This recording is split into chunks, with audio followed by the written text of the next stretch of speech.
Bonjour et bienvenue sur le podcast des startups à l'école.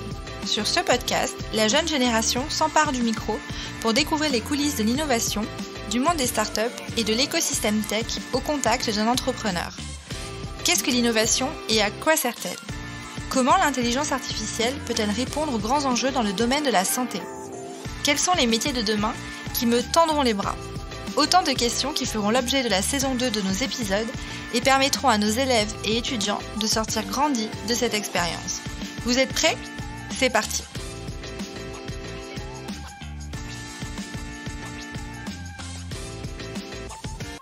Bonjour à tous, alors nous nous retrouvons aujourd'hui pour un nouvel épisode en présence des jeunes filles du Club FAS de Seine-Saint-Denis. Donc nous sommes avec des collégiennes et des lycéennes. J'ai le plaisir d'accueillir aujourd'hui Tatiana Monseur de la start-up Polygon Therapeutics. Bienvenue Tatiana. Donc bonjour, merci pour votre invitation. Tatiana Monseur, moi j'ai 29 ans et je suis cofondatrice et CEO de Polygon Therapeutics. Donc CEO c'est quoi ? C'est directrice des opérations. Donc concrètement ce que je fais dans l'entreprise, c'est que j'aide à structurer le déploiement opérationnel d'un projet à la base qui est scientifique. Si je parle un petit peu plus de Polygon, Polygon c'est une jeune biotech en cardio-immunologie et ce qu'on cherche à faire c'est développer des traitements dans le cardiovasculaire mais en s'intéressant à la réponse immunitaire du corps. Et le premier programme qui est à l'origine de la création de la structure, c'est un programme qui s'intéresse spécifiquement à la crise cardiaque et à comment est-ce qu'on peut développer un traitement qui permette d'avoir moins de séquelles après une crise cardiaque. On est 3 cofondateurs aujourd'hui. En plus de moi, il y a le professeur Afid Aïtoufela qui est cardiologue réanimateur à Saint-Antoine et directeur d'unité de recherche à l'INSERM, qui est lui en fait à l'origine des découvertes que nous on va essayer d'aller porter de manière opérationnelle. Et Mohamed Abouali, qui est notre CEO, qui vraiment donne le cap à l'aventure et qui a en fait un profil hybride. Il est pharmacien et il a fait une école de commerce. Donc c'est lui en fait qui parle un peu à l'équipe, qui comprend aussi bien ce que fait Afid que ce que je fais moi et qui permet en fait d'avancer dans une direction. Donc nous l'idée c'est, on a envie de commercialiser un traitement d'abord pour la crise cardiaque, mais plus largement ensuite d'aller traiter plus de pathologies cardiovasculaires. Et si je reviens juste moi un petit peu sur mon parcours, donc j'ai fait une école de commerce, j'ai fait l'ESSEC et derrière j'ai passé 5 ans en conseil en stratégie dans un cabinet qui s'appelle Bain & Compagnie et dans lequel en fait j'ai travaillé à accompagner des directions générales de grands groupes sur des problématiques diverses et variées. Donc ça peut être d'aller adresser un nouveau marché, de réorganiser une structure, d'aller couper des coûts, de revoir un modèle de fonctionnement. En fait, c'est un métier qui permet, quand on est dedans, de comprendre de manière profonde le fonctionnement du monde de l'entreprise et des différentes fonctions au sein de l'entreprise et qui donne aussi une bonne structure et une bonne méthode de travail ensuite pour gérer, mettons, des opérations. Bonjour à toutes et à tous, nous sommes élèves au collège Jean Lassalle et au lycée Lucie Aubrac à Pantin et nous sommes heureuses d'être présentes à Agoranov ce mercredi pour échanger avec vous sur l'entrepreneuriat et plus particulièrement sur l'entrepreneuriat féminin. Selon une enquête de l'INSEE datant de mars 2021, la parité entre l'entrepreneuriat progresse peu. C'est pourquoi nous souhaitons à travers les questions que nous poserons dans ce podcast comprendre pourquoi et comment vous vous êtes lancé dans un projet entrepreneurial, quelles ont été vos motivations et éventuellement les freins auxquels vous avez dû faire face. Bonjour, je m'appelle Homme, je suis au lycée Lucie Aubrac à Pantin, j'ai 16 ans. Je participe au podcast pour apprendre de nouvelles choses. Bonjour à tous, je m'appelle Lina Laguati, j'ai 15 ans et je suis en classe de 3e au collège La Salle Saint-Denis. J'ai toujours été plongée dans le domaine du journalisme et des médias grâce à ma mère qui travaille dans ce domaine et j'ai trouvé ce domaine très passionnant. C'est pourquoi je voulais participer à ce podcast. Plus tard, j'aimerais aller en école de commerce et fonder ma propre entreprise. L'univers de la start-up m'intéresse énormément, c'est pourquoi je suis très fière d'être ici aujourd'hui. Bonjour à tous, je m'appelle Déborah, j'ai 14 ans et je suis en classe de 3e au sein de l'établissement La Salle Saint-Denis. Je souhaite participer au podcast des startups à l'école car ce domaine m'intéresse beaucoup. Que ce soit dehors ou chez moi, j'écoute énormément de podcasts car j'aime beaucoup ce format d'enregistrement. Les nouvelles technologies et l'univers des startups m'intéressent énormément car je souhaite en effet m'orienter dans le domaine du commerce, domaine qui est justement lié à ce que l'on peut découvrir avec Startup à l'école. Bonjour à toutes et à tous.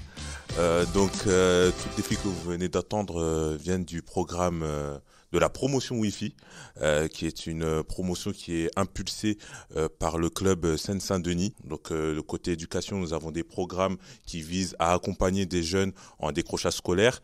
Et là, nous avons la promotion Wi-Fi qui vise à aider les jeunes filles, les sensibiliser au métier du numérique. Et là, nous sommes ravis de venir à Agoranov pour pouvoir approfondir tout ce côté-là, le côté des startups, le côté de la place de la femme justement dans les startups. Donc merci pour cette opportunité. Pourriez-vous nous présenter votre startup ? Oui, alors Polygone Therapeutics, c'est une jeune biotech en cardio-immunologie. En fait, on cherche à développer des traitements innovants pour les pathologies cardiovasculaires et en s'appuyant sur la réponse immunitaire dans le corps. On est 3 cofondateurs. Donc il y a moi, mais il y a aussi le professeur Aïtou Fella, qui est le fondateur scientifique de la structure et qui est à l'origine des travaux de recherche qui ont mené à la création de l'entreprise. Et puis Mohamed Abou Ali, qui est notre CEO et qui lui a un profil hybride, pharmacien et business. Comment avez-vous fait pour trouver des investisseurs stables et fiables ? Alors, déjà, quand vous parlez d'investisseurs, est-ce que vous parlez juste de personnes qui ont mis de l'argent pour faire un investissement, donc rentrer au capital de la structure ? Ouais, ok, parce qu'il y a aussi les financeurs, et on pourra aussi en parler. C'est des gens qui nous ont financés sans forcément prendre de part dans la structure, mais qui sont super importants aujourd'hui dans l'écosystème. Donc, sur les investisseurs, en gros, nous, à ce stade, on a fait déjà une première levée de fonds. Et ce sont des personnes qui nous ont approchés parce qu'ils nous avaient repérés via des events auxquels on avait pu participer. Et en particulier, nous, la science, en fait, elle est à l'origine, elle vient d'un laboratoire de l'INSERM. Et donc, via plusieurs événements qu'on avait pu faire avec l'INSERM, c'est comme ça, en fait, qu'ils nous avaient repérés et qu'ils avaient montré, en fait, une marque d'intérêt. Et en fait, quand on a eu des premières marques d'intérêt de ce genre d'investisseurs plutôt professionnels, derrière, on a aussi réussi à embarquer des gens plutôt de nos cercles proches ou disons de cercle 2, quoi, qui ont eu, eux aussi, envie de mettre un ticket dans l'aventure et de nous encourager. Donc ça, c'est vraiment pour les investisseurs tels que vous l'aviez en tête. Et ensuite, il y a la BPI, qui est la banque, on va dire, d'État qui soutient l'innovation et qui, elle aussi, on a décroché avec elle 2 bourses, mais eux, pour le coup, ne sont pas rentrés au capital. D'accord, merci beaucoup. Quels ont été vos doutes en vous engageant dans cette aventure start-up ? Alors moi, quand je me suis engagée dans cette aventure, déjà, c'était, on va dire, le bon moment pour moi. Ça faisait un moment que je travaillais en conseil et que j'avais envie à un moment de donner de mon énergie pour un projet un peu plus personnel. Et donc quand j'ai été sollicitée, en fait, j'ai été super enthousiasmée par le projet. Et en fait, j'ai pas un profil, moi, scientifique. J'ai fait une école de commerce.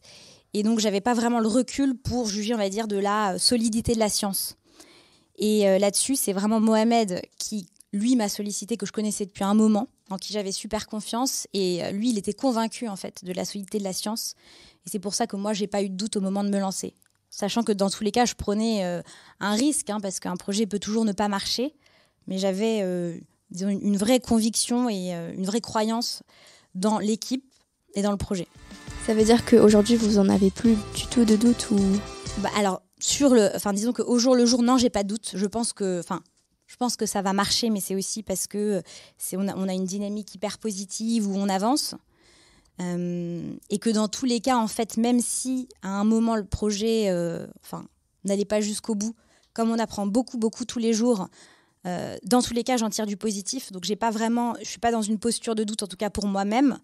Et après, pour le moment, les choses avancent bien, tout se déploie bien en termes d'exécution en tout cas, et sur vraiment le fait que le traitement que nous, on cherche à développer marche ou pas, là, c'est un peu en dehors de notre contrôle. Pensez-vous qu'il est plus complexe de se lancer dans l'entrepreneuriat en tant que femme plutôt qu'un homme ? Alors, je dirais pas que c'est plus complexe. Pour moi, c'est la même chose. Mais c'est vrai que c'est certainement moins intuitif. Et je pense que les femmes osent moins et se mettent un peu plus de barrières.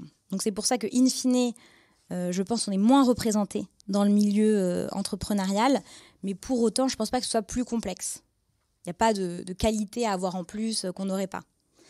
Et moi, à titre personnel, en sortant j'ai fait 5 ans de conseil et j'ai des copines qui, elles aussi, se sont engagées dans cette voie-là. Je ne suis pas la seule et j'ai l'impression qu'en fait, les choses bougent. Et plus il va y avoir en fait, de femmes représentées dans l'entrepreneuriat, plus ça va donner à des jeunes femmes l'envie et la conviction que ça peut aussi fonctionner. Et je pense que ça va être un cercle vertueux. Et du coup, vous, là-dessus, c'est quoi votre posture ? Est-ce qu'à ce stade, déjà, entreprendre, c'est quelque chose qui vous est déjà venu à l'esprit ou autour de vous même, est-ce que vous avez des modèles en fait d'entrepreneuriat au féminin ? Alors autour de moi, j'ai pas forcément de modèle d'entrepreneuriat, mais par contre moi plus tard, depuis toujours, je me suis toujours dit que plus tard j'aimerais bien ouvrir moi ma propre entreprise et pas de dépendre d'un patron. Et je trouve que en tant que femme, c'est toujours, les femmes, j'ai toujours trouvé qu'elles étaient sous-représentées dans ce domaine et j'aimerais bien prouver le contraire qu'une femme, elle peut faire tout autant qu'un homme et ouvrir plus tard moi aussi ma propre entreprise. Du coup, quels sont vos projets après le lancement sur le marché du premier médicament ? Alors déjà, quand le produit sera sur le marché, c'est pas tout de suite. Hein. Si tout va bien, c'est dans 10 ans. Donc, il n'est pas sûr que je sois encore dans l'aventure, notamment parce qu'en fait, en biotech et en pharma, en général, c'est à horizon de la fin de la phase 2, donc quand on teste sur des hommes, qu'il y a des partenariats qui sont noués avec des labos, des big pharma, qui eux ensuite se chargent de commercialiser. Donc il est possible que moi, en tout cas, je ne sois plus dans l'aventure à ce moment-là. Mais si votre question, c'est quels sont mes projets, en tout cas quand je sors de la structure, là-dessus, j'y ai pas encore bien réfléchi. Pour le moment, je suis vraiment à fond dans le projet. Et en plus, c'est un projet long, donc je me projette à long terme dedans. Mais je sais que pour sûr, j'aurais envie de rester dans un mode de travail indépendant, où je suis plus indépendante comme je le suis maintenant aujourd'hui, plutôt que de rentrer dans un grand groupe. Ça, c'est sûr. Et puis, de mettre un peu aussi mon énergie et ce que j'ai appris au profit de jeunes entrepreneurs, de voir comment moi aussi je peux un peu transmettre là-dessus à mon échelle. Comme vous avez dit précédemment, vous avez fait une école de commerce, mais afin de vous instruire dans le domaine de la cardiologie ou de la santé, avez-vous eu besoin d'une formation spécifique en sortant de votre école ? Ou alors cette formation s'est-elle faite via votre parcours professionnel ? Alors non, j'ai pas du tout eu de formation en sciences. D'ailleurs, quand je suis sortie de l'ESSEC, moi, j'avais pas du tout à l'esprit que j'allais entreprendre dans la santé. Et ce qui s'est passé, c'est que j'ai fait donc 5 ans de conseil, durant lesquels j'ai eu 2 ans quand même très focus sur des entreprises en pharma. Donc disons que j'avais un peu une culture dans ce domaine, mais pas de manière précise et scientifique. Et en fait, au jour le jour, moi, mon poste ne me demande pas en fait de comprendre de manière ultra précise et d'être critique sur la science.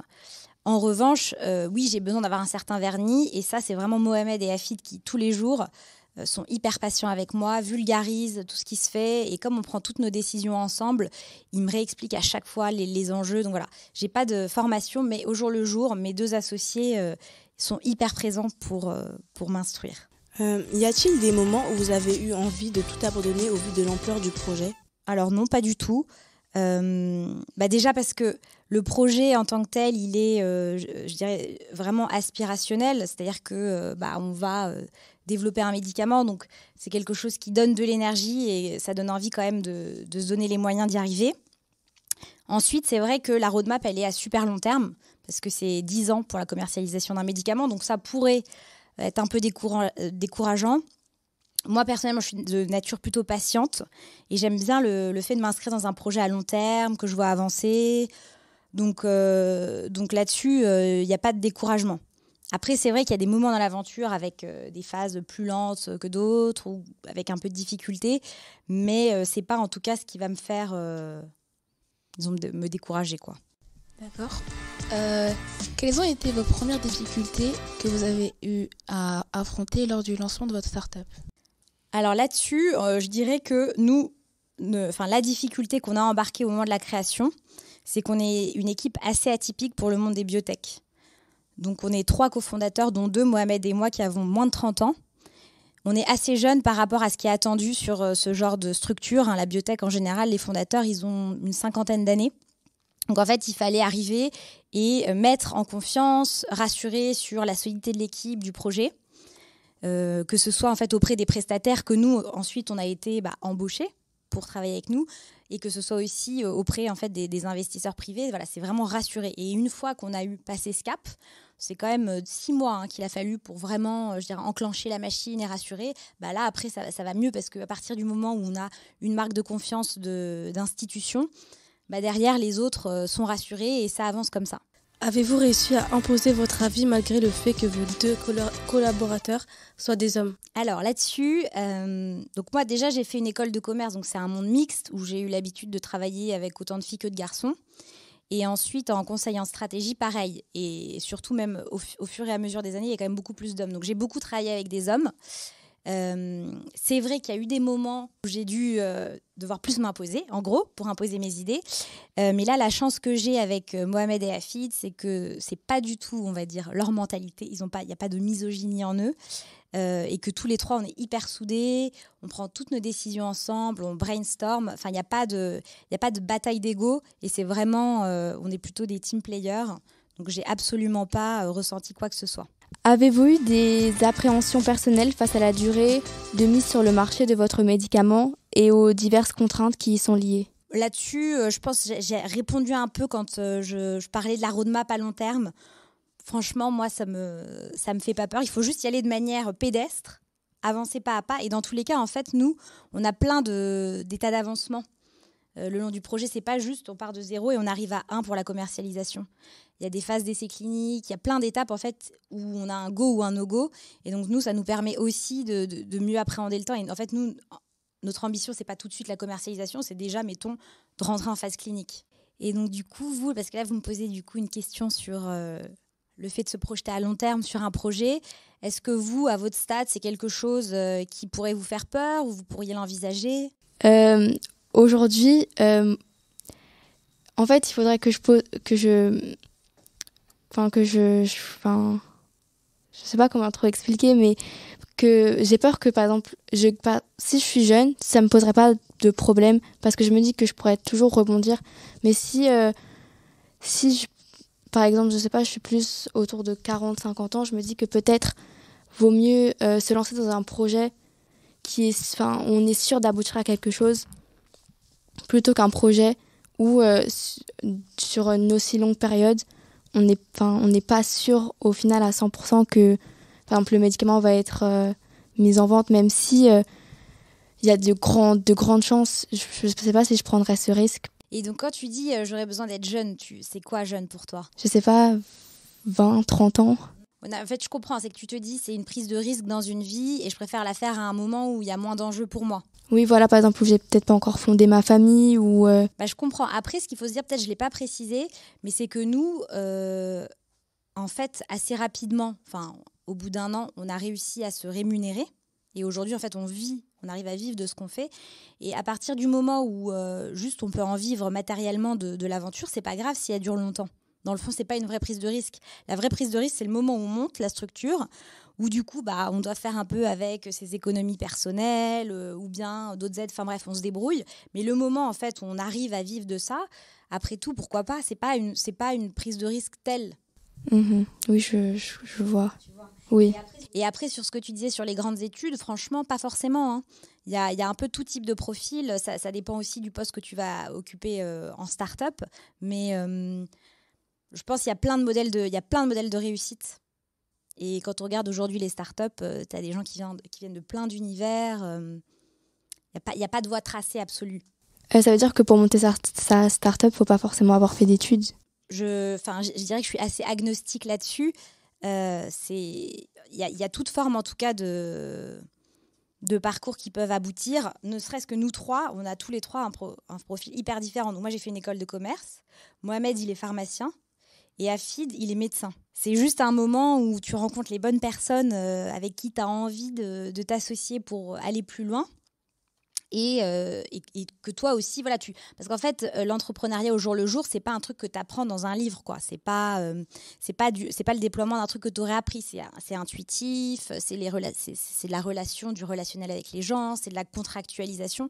Donc en fait, c'est des compétences qu'on va pas forcément apprendre. Et effectivement, si tu as fait des études, ça peut aider parce que tu vas avoir un vernis sur un sujet, tu vas avoir peut-être travaillé, fait des stages dans le monde de l'entreprise. Donc ça te donne en fait une certaine posture pour arriver et entreprendre. Mais c'est pas tout à fait indispensable. Il y a des gens qui ont un bagou naturel, qui ont une envie d'entreprendre en eux et qui n'a rien à voir avec les études. Du coup, j'avais une autre question. Est-ce difficile pour vous de travailler sur un projet, du coup un médicament qui n'est pas encore sur le marché ? Non, parce que en fait, nous, à ce stade, ce qu'on fait, c'est vraiment du développement. Donc même si le produit n'est pas encore arrivé sur le marché, pour autant, il y a vraiment beaucoup de travail, beaucoup de contraintes réglementaires qu'on doit lever, d'étapes qu'on doit valider pour que les régulateurs en fait, acceptent le traitement. Et du coup, ce qui fait qu'au jour le jour, il y a une to-do qui est assez claire sur ce qu'on doit faire. Est-ce qu'en sortant d'école de commerce, vous auriez pensé faire ce que vous faites aujourd'hui dans le domaine de la santé, etc. C'est une très bonne question. En sortant d'école, je n'avais pas du tout pensé à entreprendre et ni même à entreprendre dans la santé. C'est vraiment le fait d'être rentrée comme ça pendant 5 ans. Donc, conseil en stratégie, je vous en parle beaucoup, mais sans vous avoir peut-être expliqué ce que c'était. C'est un métier où on va aller en fait, accompagner des directions de grands groupes sur leurs problématiques de transformation. Donc, comment est-ce que je recrute ? Comment est-ce que je me lance sur un nouveau marché ? Voilà, plein de questions comme ça qui permettent, en tout cas, quand on vit au jour le jour dans ce travail-là, de comprendre dans le fond du fond le fonctionnement d'une entreprise, d'acquérir des méthodes de travail, de la structure, etc. Et donc, en fait, c'est au bout d'un certain moment où je faisais ça, je me disais, mais en fait, je suis en train de comprendre des choses. Et en fait, c'est pas si sorcier. Et j'aimerais bien mettre tout ça à profit d'un truc plus personnel et à taille humaine. Et c'est comme ça, en fait, il y a eu un jour comme ça, un switch dans ma tête où je me suis dit, mais en fait, tout ce que je fais là pour des grands groupes, est-ce que je pourrais pas le faire juste à mon échelle pour une petite structure avec un projet qui a du sens et dans lequel je crois. Et par ailleurs, moi, ma sœur est pharmacienne. C'est comme ça que j'ai rencontré, en fait, Mohamed, le pharmacien, notre CEO. Et j'ai beaucoup de pharmaciens dans ma famille. Donc, je suis quand même, on va dire, assez sensibilisée au milieu de la santé. Et quand Mohamed et Afid m'ont approché parce qu'ils cherchaient un profil plus business, on va dire, je me suis dit c'est une chance dans ma vie, il faut que je la saisisse. Et c'est pour ça aussi quand ça rejoint un peu le sujet du doute. En fait, j'ai pas eu de doute parce que je me suis dit que c'était un peu un signe du destin, quoi. Qu'à un moment où justement je me dis j'ai envie d'aller vers quelque chose de plus à taille humaine, etc. Je suis sollicitée et en plus sur un projet qui a vraiment du sens et qui fait écho à mon écosystème.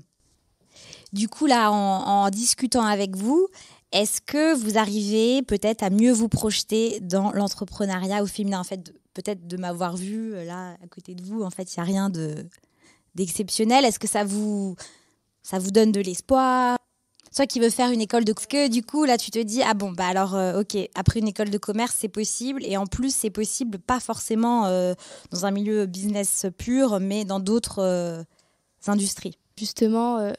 ça veut dire que je peux faire une école de commerce et après m'orienter peut-être dans le business, mais pas forcément en rapport avec le commerce, etc. Donc, et puis, moi, c'est quelque chose pas qui me fait peur, mais je me dis que peut-être il y avait beaucoup de discrimination parce que souvent, quand on entend les grands chefs d'entreprise, la plupart du temps, ce sont des hommes et pas des femmes.